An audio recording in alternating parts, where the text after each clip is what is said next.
Hello everyone and welcome to the fourth video of module 2. In this video we're talking about creating sacred space, okay, and how we're going to take the altar and start doing ritual with it, okay. And this is just the very basics, okay, the theoretical and the practical side of the very basics of setting up sacred space for ritual. Okay, so ultimately creating sacred space is about certain things. It's about setting apart a space that's different from the mundane world, okay?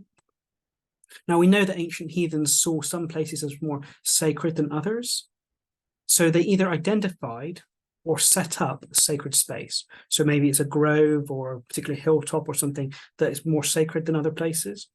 But we also have examples of where they put these, the vabons, the ropes around a particular place to make it a sacred space. And it's essentially creating a microcosm of the mythological universe in your space. You are becoming the center of all things. Your space is becoming the center of all things that allows you to connect with other worlds. It's about becoming liminal, okay? Liminal means in between things. You're setting up a space that's in between this world and other worlds, okay? Now, for creating this sacred space, I'm going to take the steps from Claude Lacouture's book, Demons and Spirits of the Land, because he talks in there about like how people in the past claimed land from the spirits of the land and set up sacred spaces and things like that. So I'm using this this formula, this framework to describe how to do this, okay? And we're going to look into the heathen text to find the examples of the key things. So there's 3 stages. Stage 1, place yourself under the protection of a strong spirit. We recommend a god. In this case, Thor is the one that makes sense. You want to ritually mark out that space. I'm going to suggest you use a staff and a fire, and I'll show you why later. You use circumambulation, that means just to walk around in a circle, and boundaries, if you want to. And then you have a contract with the spirits of the place. Okay, so it's important to understand that a place you go to is not yours. You are a guest there, okay? And you are, even if it's your own home, you've made, there's a spirit of the house that could have been the very first owner. It's on land that was owned by spirits before the house was built. Or if you go into nature, the land belongs to those nature spirits. It doesn't belong to you. So you need to make a deal with those spirits to allow you to do the ritual without an issue, okay? And there's 2 ways we do this. This is sacrifice and making a place for them, okay? So I will go through and explain these things. And the purpose of these rites for creating space is to neutralize or attract the favors of local spirits so they can be transformed into guardian powers for us, okay? So, number 1, place yourself under protection, okay? You're about to start dealing with spirits. Some of those spirits may not want you there. You need to make sure you're protected first, okay? So there are many spirits around. As I said, they were here first, and they control a place until we take possession of it, okay? And we need someone stronger than those spirits to help us. Normally that's a god, okay? So how we do this, invoke Thor. A Haiti or poetic name for Thor is Veir, which is warder of the Vey. So warder, protector of the Vey, okay? Protector of that sacred place. You have a 6th century Northern Dog fibula, which calls on Wigithuna or Hallowthuna, the Thor that hallows, okay? So we want to ward or hallow or bless a place, okay? And hallow basically means we change its basic nature to something sacred. So we're making it, instead of it's a mundane place, we're now going to change it into a sacred place. It is to bless and protect a person or place or object. Okay, so you don't just hallow a place, you can hallow a person, an object, and blessing it, protecting it, setting it apart as sacred. We can see lots of examples of how this was done using a hammer. So Thor, for instance, used a hammer for hallowing things like a bride, puts the hammer in a bride's lap. Balder's funeral pyre, he uses it to bless the funeral pyre. When his goats died, he uses the hammer to touch their bones and they come back to life. Okay, so it's life-giving. And also, he obviously uses it to protect against the troublesome spirits. So he goes out and kills the Jotnar and bashes their heads in and stuff. So it's protective, okay? You have runestones, which Thor is actually the only god actually ever mentioned on a runestone. And normally it says Thor Vigi or Thor Hallow, this runestone, okay? You also have the hammer sign sometimes marked on boundary markers. For instance, in Saga of Hakon the Good. And again, it's showing you the protective nature, okay, of this. In Landnámabók, so there's the saga, well, basically where the Icelanders first land, it's their settlements book, basically. The gods themselves choose where they land or inhabit. So what they do is the people on the boat, they will bring the Thor statue, for instance, from Norway, and then when they get close to Iceland, they throw it out, and where it comes up on the beach, that is where they know that the gods want to inhabit. That's where they're going to build their temple and their community for them. Okay, so they do that. Also, there's another story where in Norway, there's this guy who's told by a Sather worker that he's going to end up in Iceland. He doesn't want to end up in Iceland, and so his first statue immediately goes missing. And she says, "Oh, he's going to find it in Iceland, in the place where the gods want you to be and where they want a temple." And so eventually, that's what happens. He ends up in Iceland, and he finds his first statue again and builds a temple there. So the gods then are involved in claiming spaces, okay, and can help us do the same. So, and the area is made sacred through the presence of the holy, through gods and or spirits that are there, okay? They are holy, and therefore that makes a place sacred. That's what differentiates it from other places. So in ritual, we call on Thor as part of the creating sacred space, so that he can then both hallow the space and protect it against any spirits who might want to mess up the ritual. So there are other spirits around. They might not be happy with you there. And so you have Thor's protection to they stay away, basically. So that's step one. Step two, we need to mark out the space that we're going to create.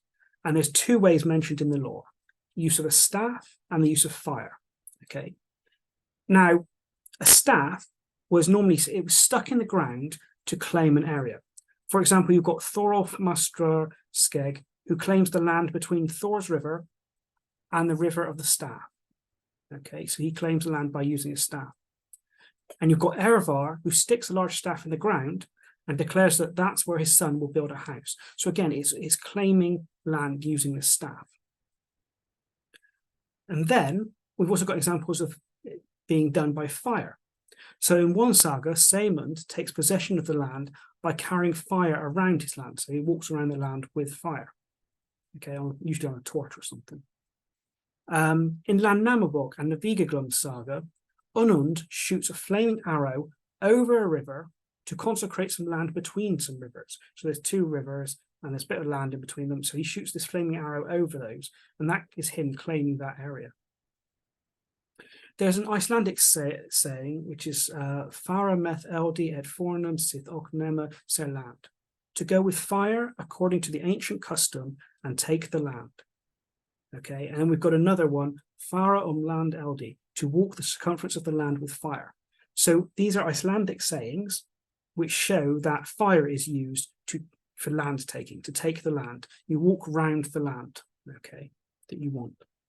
So in this case, in a sacred space, you're walking around the sacred space that you want with fire and claiming it for your ritual.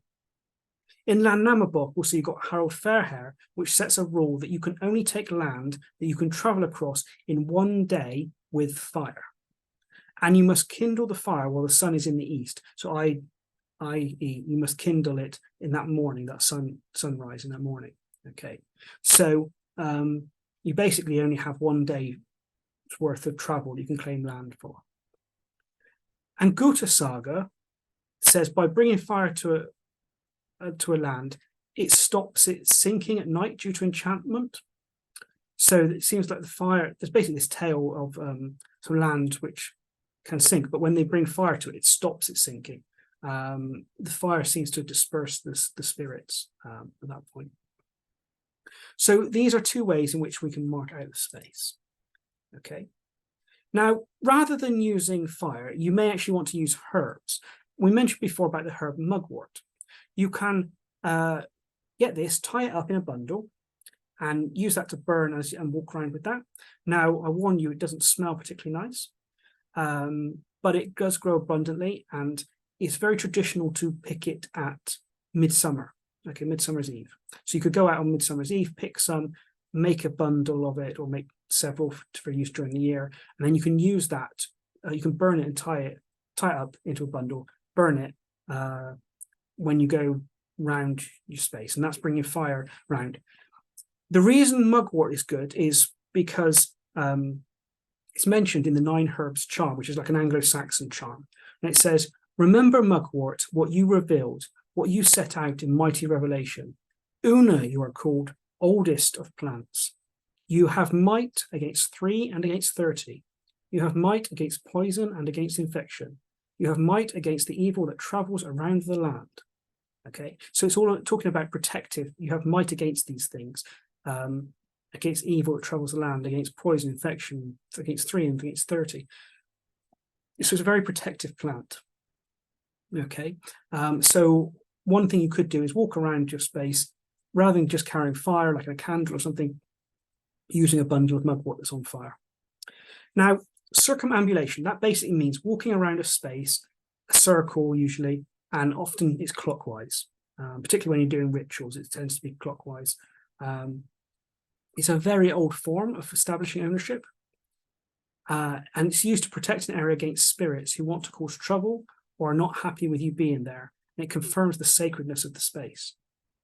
We can even see the gods doing this in some areas. So, for instance, Gefjon, she basically uses a plough to plough around through the land to create the island of Zealand for herself.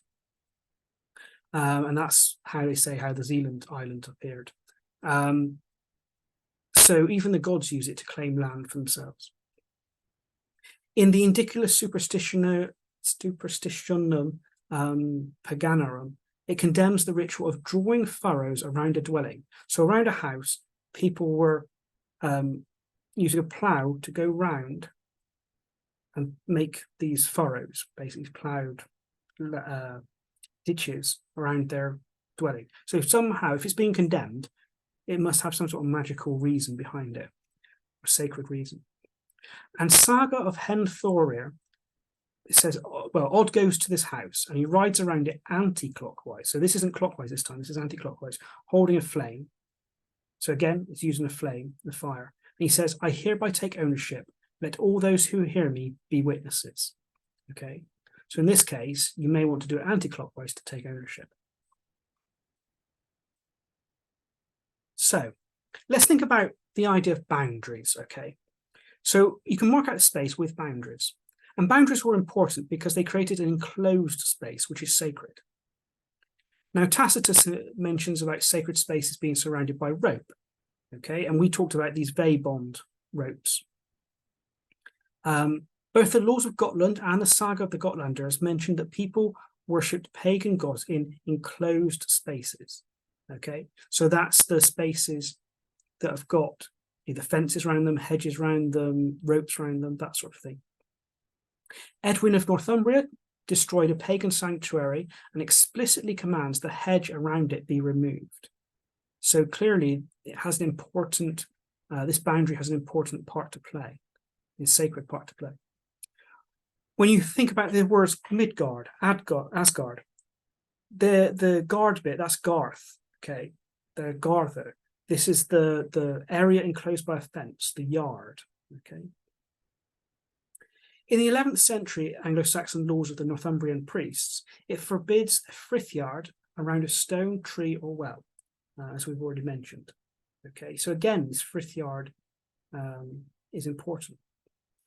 You've got sacred spaces and temples which often have a fence or other boundary marker placed around them, including like the temple at Heathenry Bell has an enclosure thing, a fence around it. In Egil's saga, the Thing Assembly, so the Thing is like their parliament, basically. The assembly, it gets surrounded by hazel stakes, which then have a rope strung between them, okay? And then a chain is placed around it called a veibond, okay? So maybe you could do a small version of this around your outdoor altar. You get 4 hazel sticks around the stone altar and put rope tied around them, okay? Another example, jewels. So for a jewel, you would have the space marked off with hazel staffs again, and an animal sacrifice done. For instance, in Gisli's saga and Heathenry's saga. Okay. Adam and Bremen mentions that there's chains of gold around the temple at Uppsala. So even temples had these bonds, these enclosure ropes around them, but they're gold ones here. You've got Staffgard, which is Staffgarth. It means enclosure, basically. And it's made by wood poles that are being put in the ground. And finally, and importantly here, you've got this sacrifice sometimes being given to these stakes. And it's indicated by the word to Josnublot, okay, which means sacrifice to the stakes or to the boundary markers, as though there's something you need to sacrifice to appease that are at the boundaries.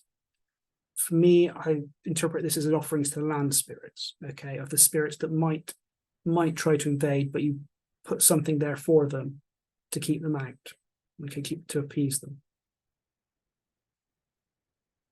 So then we come to stage 3, the contract with the spirits of the place. So a space is, as I said, originally owned by the guardian spirit of a place, okay? That includes your house, okay? There was originally a guardian spirit of that place that then the house was built on top of. There may also be other spirits around who may want to cause havoc in your ritual. Spirits are not all lovey-dovey, nicey things. They have their own agendas and ideas, and they can get annoyed just like humans can. So there are 2 main methods to appease them. You can do a sacrifice to them, or you can set aside an area especially for them. If we're going to be using their space, then we sacrifice to them in compensation for using their space. Okay, it's a sort of, you let me just have this space temporarily, I'll do my ritual, and then I'll go, and I'll leave it in a good position for you, but here's a sacrifice because you're letting me do that. Okay, and maybe you might want to, before you do an outdoor offering, or outdoor ritual, you might want to do a divination with some runes or some other divination device, just to check that the spirits are happy for you to do that. And you promise them this sacrifice as compensation. Archaeology also shows that many old buildings have a person or an animal sacrificed and put under them. Now, sometimes that then becomes the house spirit, the spirit of the building. But it could equally just be seen as a compensation to the land spirits because you're now using their space and building on it. There's accounts of animals such as chickens being sacrificed at the threshold of a new place, again for the same reasons.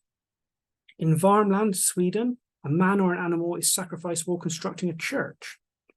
So this even made its way into Christianity. So it may be an offering to appease a spirit of the place, or it may be an intention for the person or animal to become the spirit guardian of the place. Okay.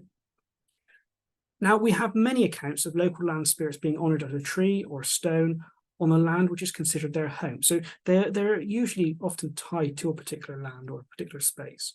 And so they're honoured there.